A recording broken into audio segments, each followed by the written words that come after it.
Hey everyone, welcome back to the channel where we turn tricky coding problems into fun learning adventure. Today we are diving into a classic algorithm questions. Can we construct a ransom note using the letters from a magazine?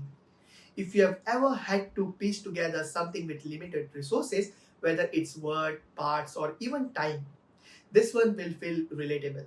Here's the challenge. You're given two strings. Ransom note, this is the note you want to write. Magazine, this is where you'll grab the letters from.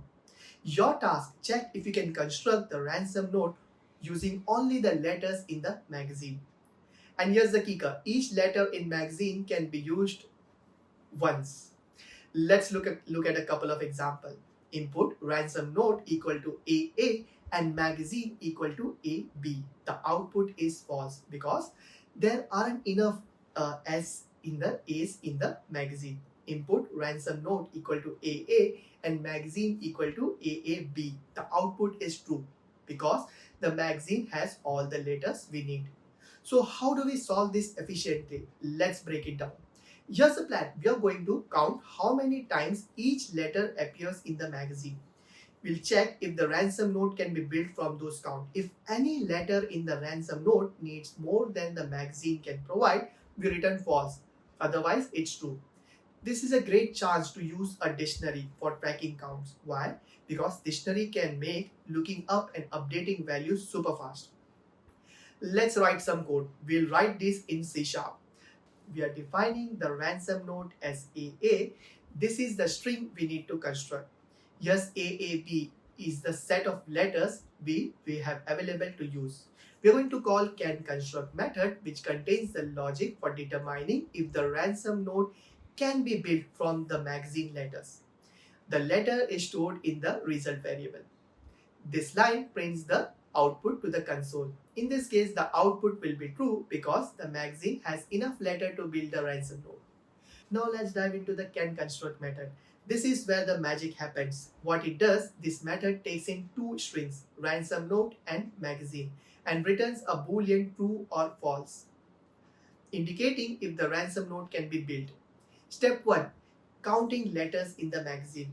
Here we create a dictionary called magazine count. This is the key is a character like A, B, and the values is the count of how many times that character appears in the magazine. We loop through each character in C in the magazine string. If the string already has the character as a key, it means we have seen this letter before. In this case, we increment the count of that character.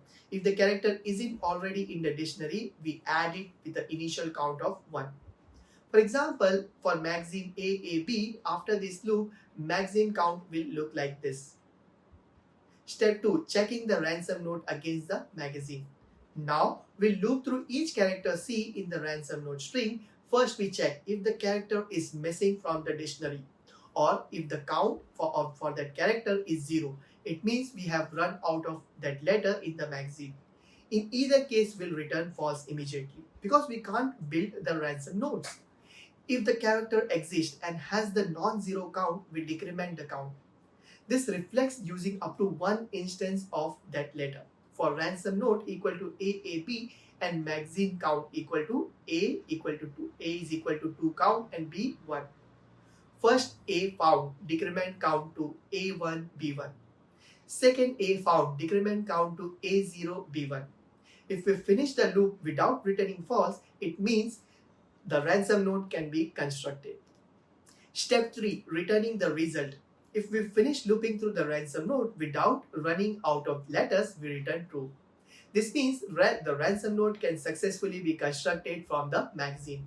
This solution is efficient because counting letters in the magazine is ON, which is where N is the length of the magazine. Checking ransom note is OM, where M is the length of the ransom note. Overall, the time complexity is ON plus M. It's simple, fast, and gets the job done. And that's how you'll solve the ransom note problem in C# line by line. Dictionaries are a fantastic tools for problems like this. If you found this video helpful, don't forget to like, subscribe, and share it with your fellow coders. Drop a comment if you want to see more solutions like this. Until next time, happy coding.